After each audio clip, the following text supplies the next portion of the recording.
क्या हो गया बुशरा? सर में दर्द हो रहा है क्या? ये कौन सी नई बात है? जब औलाद आपसे जिद करने लगे तो सर का दर्द क्या, और बहुत से दर्द शुरू हो जाते हैं। लेकिन देखो, अल्लाह ने हमें बहुत अच्छी औलाद दी है, नेक औलाद दी है, इसमें तो कोई शक ही नहीं है। और जिद्दी भी कमाल की। मजाल है जो कभी मेरी बात मान जाए। मेरी बात हुई थी अहमर से, वो कह रहा था कि अब शादी के बारे में संजीदगी से सोचेगा। सच? उसने ये कहा है आपसे? इसीलिए तुम भी जरा सब्र से काम लो, उसके ऊपर प्रेशर मत डालो, वो खुद तुमसे आकर बात करेगा। मैं तो इस दिन का इंतजार एक एक पल गिन गिन के कर रही हूँ कि ये दिन कब आएगा मेरी जिंदगी में। कसम से इस खुशी से मेरे तो सर का दर्द ही सही हो गया। वैसे एक बात मुझे बताओ,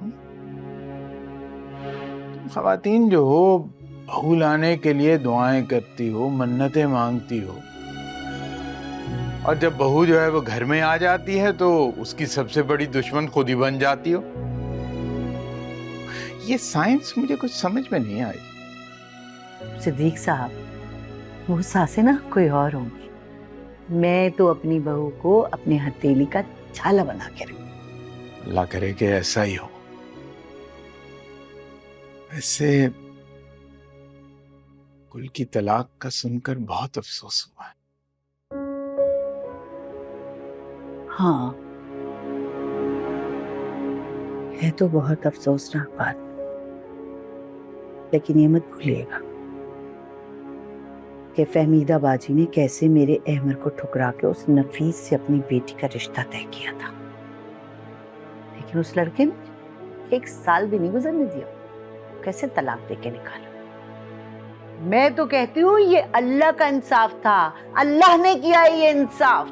अरे खुदा का खौफ करो बुशरा, उसकी किस्मत में शादी होना वहीं पर लिखा था। कैसी बातें कर रही हो तुम? हाँ, तो फिर उसके नसीब में ये तलाक होना भी लिखा था, तो इसमें अफसोस की क्या बात है?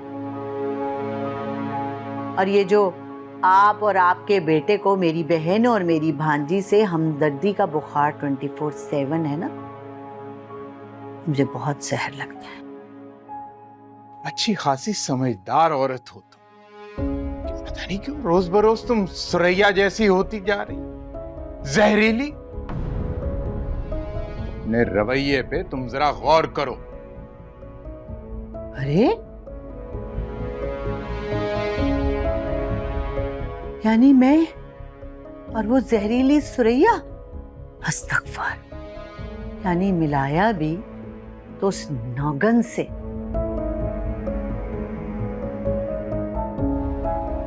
अस्तगफर।